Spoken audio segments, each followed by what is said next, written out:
Assalamualaikum warahmatullahi wabarakatuh. Saya Yana Lazwardana. Di sini saya akan mempresentasikan tentang tingkah laku hewan. Di sini saya akan membahas tentang yang topik pertama dan kedua, yaitu yang pertama, masukan sensoris tersendiri dapat merangsang perilaku sederhana maupun kompleks, dan yang kedua, pembelajaran memantapkan tautan spesifik antara pengalaman dan perilaku. Yang pertama ada masukan sensoris sendiri dapat merangsang perilaku sederhana maupun kompleks. Sebelumnya, apa sih perilaku itu? Perilaku adalah suatu tindakan yang dilakukan oleh otot atau kelenjar di bawah kendali sistem saraf sebagai respon terhadap suatu rangsangan. Nah, pada pertama ini, masukan sensoris tersendiri dapat merangsang perilaku sederhana maupun kompleks. Secara kolektif, perilaku seekor hewan adalah jumlah dari respon yang diberikan terhadap rangsangan eksternal dan internal. Contohnya dapat dilihat di sini ya. Ini adalah anole jantan. Nah, pada anole sutra jantan ini sedang membentangkan gelambirnya, yang ini gelambirnya yang berwarna cerah yang ada di bawah kerongkongannya. Pada waktu yang berbeda-beda, anole jantan tampak menggunakan gelambir untuk memfasilitasi pengenalan oleh anggota-anggota spesiesnya sendiri, memantapkan teori maupun memikat pasangan. Nah, pada ini penyebab rangsangan yang memicu perilaku hewan itu ada dua. Yang pertama ada penyebab proksimat, yaitu bagaimana perilaku terjadi. Dicontohkan di sini dengan ini ya, burung jenjang mahkota merah. Ini adalah burung jenjang mahkota merah. Pada penyebab proksimat itu untuk menanyakan bagaimana perubahan musiman mempengaruhi kapan burung jenjang mahkota merah kawin. Terus yang kedua ada penyebab ultimat, yaitu mengapa perilaku terjadi dalam konteks seleksi alam. Yang dinyatakan di sini untuk penyebab ultimatnya itu mengapa burung jenjang mahkota merah bereproduksi pada musim semi dan musim panas, dan hal itu berkaitan dengan penyebab ultimat. Gagasan tentang penyebab proksimat dan ultimat ini mendasari ekologi perilaku, yaitu bidang yang mempelajari dasar ekologi dan evolusi perilaku hewan. Lanjut, pola tindakan tetap.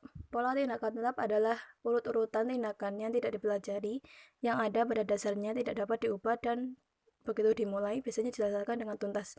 Pemicunya itu adalah petunjuk eksternal yang dikenal sebagai rangsangan tanda. Ya, ini untuk Tim Bargen, seorang ahli ekologi ini mempelajari kasus yang telah menjadi contoh klasik rangsangan tanda dan terhadap pada ikan stickleback berduri 3. Dapat dilihat ya. Ini adalah ikan stickleback yang berduri 3. Stickleback jantan ini yang berperut merah, bisa dilihat ini berperut merah. Ini tuh akan menyerang jantan lainnya memasuki teritori sarangnya. Tim Bargen menyadari bahwa ikan-ikan stickleback peliharaannya juga berperilaku agresif terhadap truk merah yang lewat di depan akuarium. Nah, hal ini menunjukkan bahwa warna merah di bagian bawah tubuh si penyerbu normalnya memicu perilaku menyerang. Stickleback jantan tidak akan menyerang ikan yang tidak memiliki warna merah. Diingat-ingat bahwa stickleback betina ini tidak pernah memiliki perut merah. Namun, stickleback akan menyerang model yang bahkan tidak mirip dengan ikan asli jika model tersebut memiliki bagian yang berwarna merah, seperti pada yang terjadi pada truk tadi. Terus ada pergerakan berarah. Petunjuk lingkungan tidak hanya memicu beberapa perilaku sederhana, namun juga memberikan rangsangan yang digunakan hewan untuk mengubah atau mengorientasikan gerakan sederhana dan kompleks ke arah tertentu. Ada kinesis dan taksis. Kalau kinesis ini adalah suatu perubahan dan aktivitas atau laju pergerakan sebagai respon terhadap suatu stimulus. Misalkan di sini ada kutu kayu. Dia tuh menunjukkan kinesis sebagai respon terhadap variasi kelembapan. Pada saat kutu kayu ini di daerah yang terbuka atau kering, ini akan menjadi aktif. Tetapi kalau dia di tempat yang lambat atau di bawah daun, dia itu akan bergerak lebih lambat. Ya, ini kutu kayu ini tidak bergerak menuju atau menjauhi kondisi spesifik, namun peningkatan pergerakan dalam kondisi kering menjadikan kutu kayu lebih mungkin meninggalkan daerah kering ke daerah yang lembab. Tempat lembab ini, kutu kayu di tempat yang lembab dapat sintas dengan lebih baik. Terus yang kedua ada taksis. Taksis itu adalah, kita sudah pelajari ya di semester yang lalu, taksis itu adalah gerakan berarah menuju, yang disebut taksis positif, atau menjauhi disebut taksis negatif pada beberapa rangsangan. Misalnya trout dan banyak ikan sungai lainnya secara otomatis berenang atau mengorientasikan dirinya sendiri ke arah hulu atau menuju ke arus. Ada migrasi. Migrasi adalah perubahan lokasi yang teratur dan menempuh jarak jauh yang dijumpai pada berbagai macam burung, ikan, dan hewan-hewan lainnya. Dalam bermigrasi, banyak hewan meneliti lingkungan yang belum pernah ditemuinya sebelumnya. Banyak penelitian menyebutkan bahwa hewan-hewan menyesuaikan dengan perubahan ini dengan jam sirkadia atau circadian clock, mekanisme internal yang mempertahankan ritme atau siklus aktivitas 24 jam. Nah, misalnya di sini adalah burung pada saat migrasi itu mengorientasikan dirinya secara berbeda terhadap matahari pada waktu-waktu yang berbeda pada siang hari. Hewan nokturnal. Pada contoh lainnya itu ada hewan nokturnal yang dapat menggunakan bintang utara. Lalu pada merpati juga dengan mengindra posisinya terhadap medan magnet bumi yang dapat menentukan arah tanpa petunjuk matahari atau langit. Lalu ada ritme perilaku. Ritme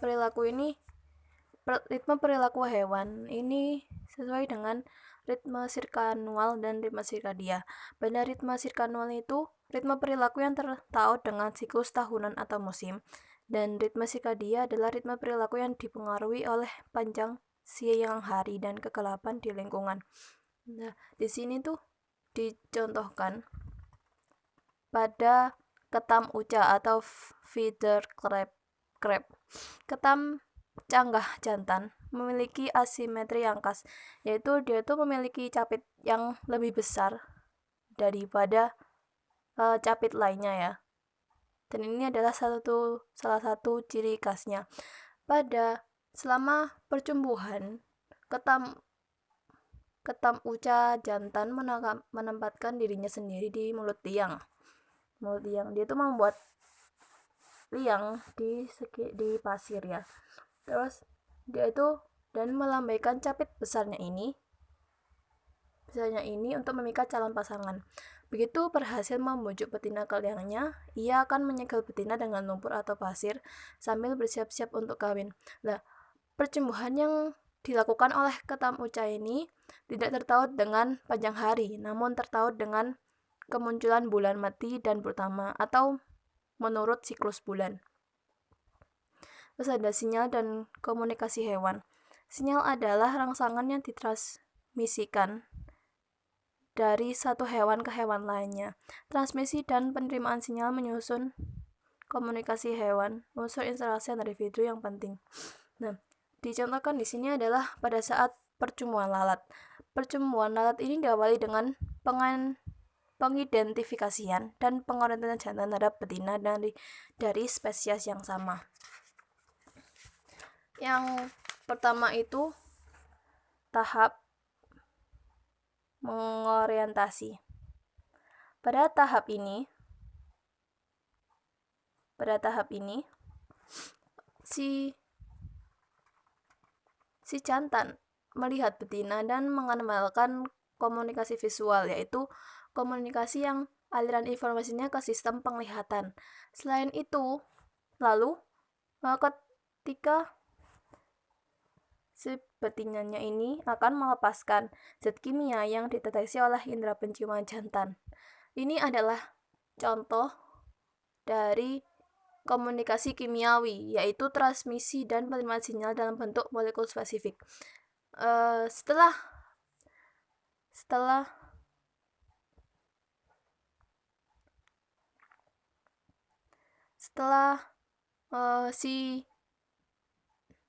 mengenali betina, jantan mendekat dan menepuk telinga dengan kaki kanannya. Ini dia sedang menepuk, sang jantan sedang menepuk betina dengan kaki depannya. Ini tuh sentuhan ini itu adalah contoh komunikasi taktil atau sentuhan yang membuat betina ini sadar itu atas keberadaan dari si jantan. Lalu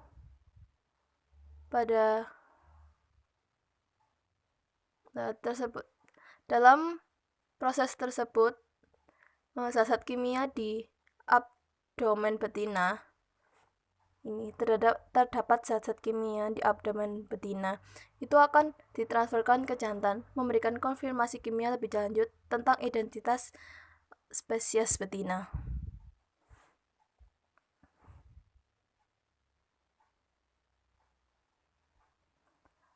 Yang terakhir adalah tahap bernyanyi. Pada tahap ketiga percumuan ini,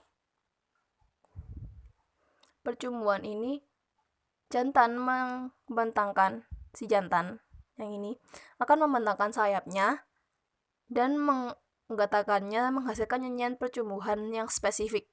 Nyanyian ini adalah contoh dari komunikasi auditori yang menginformasikan bahwa si jantan ini berasal dari spesies yang sama. Betina akan setelah hal ini berhasil, maka betina akan membiarkan jantan untuk berkopulasi hanya jika semua bentuk komunikasi ini berhasil dengan seksama. Lanjut. Itu ada lanjut yang ini. Ini adalah contoh dari komunikasi ya pada lebah. Seorang ilmuwan, Carl von Fritsch, mengamati individu lebah madu Eropa saat kembali ke sarang yang dimodifikasi untuk pengamatan. Lebah yang pulang dengan cepat ini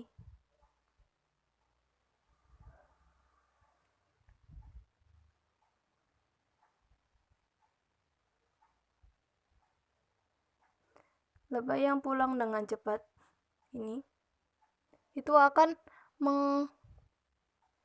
menjadi pusat perhatian lebah-lebah lain karena si ini yang lebah pulang cepat itu akan memberikan informasi pada lebah-lebah lainnya di mana sumber makanan yang terdekat. Lalu jika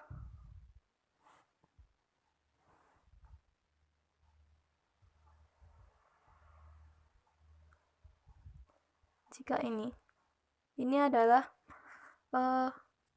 menyatakan bahwa ini adalah contoh disebut itu ya, tarian lebah. Nah, pada saat dia itu pada saat dia itu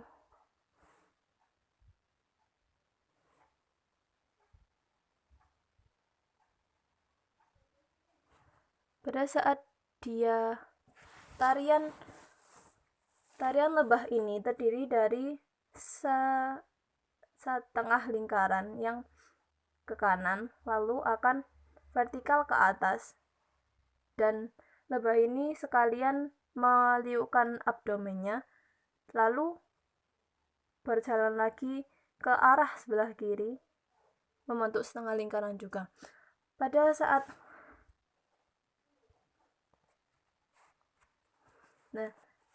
ketika dia bergerak seperti ini, maka sumber makanan itu berada di arah yang sama dengan matahari. Nah, kalau yang ini, yang B, ini kan dia vertikalnya ke bawah ya, berarti arah makanan itu berlawanan dengan matahari.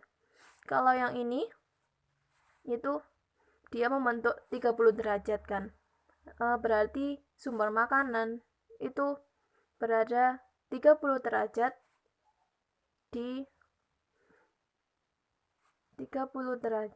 di antara ini sinar matahari. Berarti makanannya itu 30 derajat sebelah matahari. Lalu jika si ininya arah vertikal ini dan liukan abdomennya itu semakin banyak, maka sumber makanan ini dikatakan semakin jauh dari sarangnya. Terus ada feronom. Feronom ini sangat umum di kalangan mamalia dan serangga, dan seringkali berkaitan dengan perilaku reproduktif. Yang tadi yang dicontohkan adalah feronom merupakan dasar komunikasi kimiawi dalam pertumbuhan alat buah yang tadi sudah saya tunjukkan. Lalu feronom itu bukan hanya untuk pencumbuhan saja, namun juga untuk perilaku non-reproduktif. Nah, misalnya ini pada ikan minnows, atau ikan kumis. Jika terdapat suatu rangsangan yang dapat membahayakan si ikan ini, dia tuh akan mengeluarkan salah satu ikan itu akan mengeluarkan zat kimiawi yaitu feronom untuk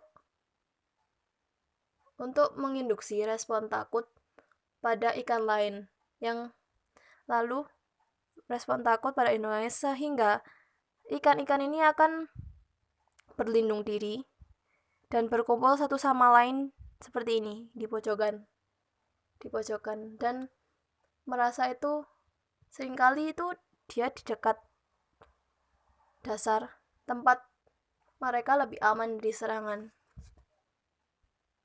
Terus ada kedua, pembelajaran memantapkan tautan spesifik antara pengalaman dan perilaku. Tidak hanya manusia yang perlu belajar, hewan juga perlu belajar ya. Yang pertama adalah habituasi. Ya, sebelumnya perilaku bervariasi bergantung pada pengalaman. Salah satu cara paling kuat juga menyebabkan kondisi lingkungan dapat mempengaruhi perilaku adalah melalui pembelajaran atau learning, yaitu modifikasi perilaku yang berdasarkan pengalaman yang spesifik. Yang pertama ada habituasi. Habituasi hilangnya keresponsifan terdapat rangsangan yang menyampaikan sedikit informasi atau tidak informasi baru. Contohnya itu pada burung ya.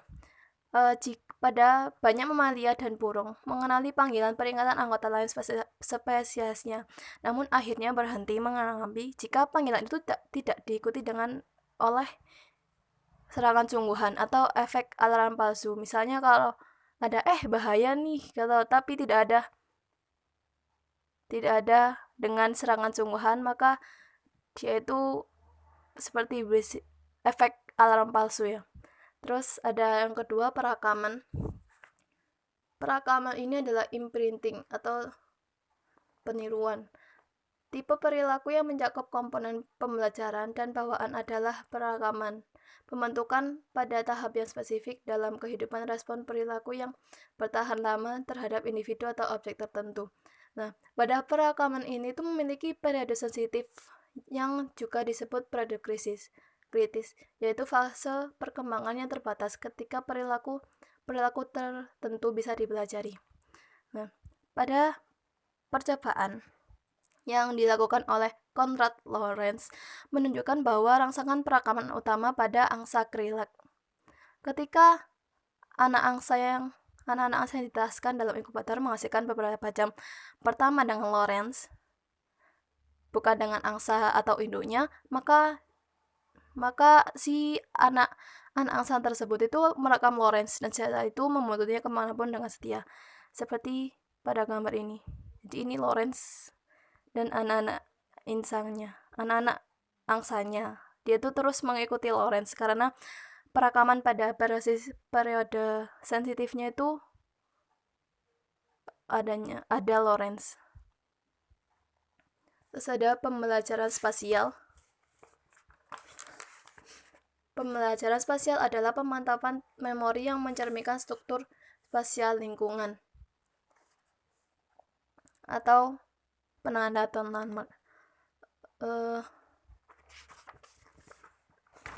Percobaan yang dilakukan ini seperti contohnya yang ini adalah percobaan yang dilakukan oleh Nico Tinbergen.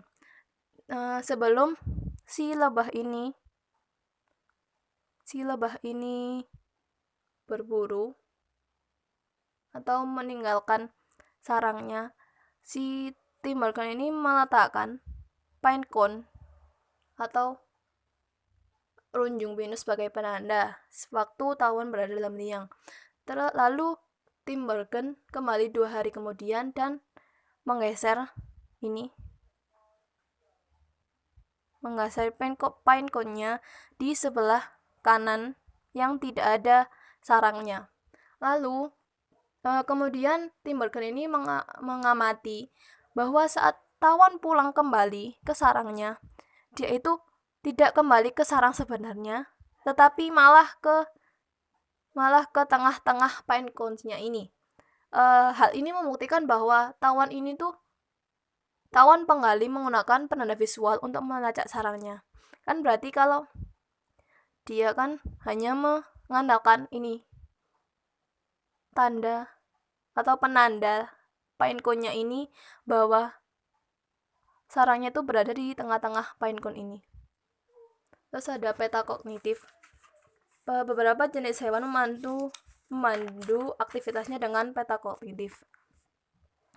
Representasi dalam peta kognitif adalah representasi dalam sistem saraf tentang hubungan spasial antara objek-objek di sekitar hewan. Ketimbang hanya mengandalkan pergerakan dari satu penanda ke penanda yang lain, hewan-hewan yang menggunakan peta kognitif ini dapat bernavigasi secara lebih fleksibel dan efisien dengan mengaitkan posisi penanda yang satu dengan yang lainnya. Salah satu contoh pemetaan kognitif ini pada burung Clark nutcracker. Di musim gugur, seekor nutcracker menyimpan biji pinus hingga sebanyak 30.000 butir dalam ribuan tempat persembunyian yang disebut cage, tersebar di area yang luasnya dapat mencapai 35 km persegi. Nah, bagaimana burung nutcracker ini bisa menemukan biji pinusnya kembali? Selama burung nutcracker ini memvariasikan jarak antar penanda secara eksperimental atau burung ini dapat mengidentifikasi titik tengah antar penanda. Perilaku semacam itu menunjukkan bahwa nutcracker menerapkan aturan geometris abstrak. Hewan yang memiliki kemampuan peta kognitif ini dapat bernavigasi secara lebih fleksibel dan efisien dengan mengaitkan posisi penanda yang satu dengan penanda yang lain. Lalu ada pembelajaran asosiatif. Pembelajaran asosiatif adalah kemampuan mengasosiasikan satu ciri lingkungan dengan ciri yang lainnya. Misalnya, warna dengan ciri yang lainnya. Misalnya, warna dengan rasa yang tidak enak. Lalu, dibagi menjadi dua tipe, yaitu yang pertama, pengondisian klasik. Pengondisian klasik adalah rangsangan apapun menjadi terasosiasi dengan keluaran tertentu. Nah, ahli fisiologi Rusia Ivan Pavlov ini melakukan percobaan awal tentang pengondisian klasik. Pavlov mendemonstrasikan bahwa apabila ia selalu membunyikan sebuah lonceng sebelum memberi makan seekor anjing, maka anjing itu akhirnya akan mengucurkan air terus saat lonceng dibunyikan karena mengira akan memperoleh makanan. Yang kedua, ada pengondisian operan. Pengondisian operan ini bisa juga disebut dengan pembelajaran trial and error. Hewan belajar mengasosiasikan salah satu perilaku sendiri dengan ganjaran atau hukuman, dan kemudian cenderung mengulangi atau menghindari perilaku tersebut. Nah, misalnya pada gambar ini, setelah wajahnya tersusuk banyak duri, banyak duri karena dia sedang menganukan landak, jadi dia ditusuk oleh duri landak. Nah, anak koyote ini belajar untuk menghindari landak karena jika dia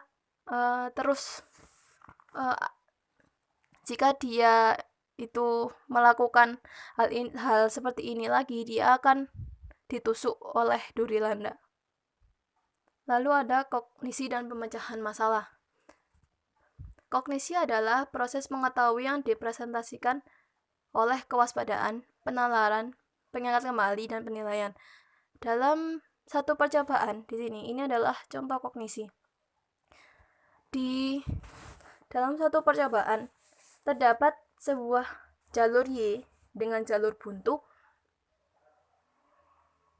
dengan ditunjukkan sebuah warna, ini sebuah warna biru dan kuning pada lubang pertama sebagai stimulus diberi warna biru.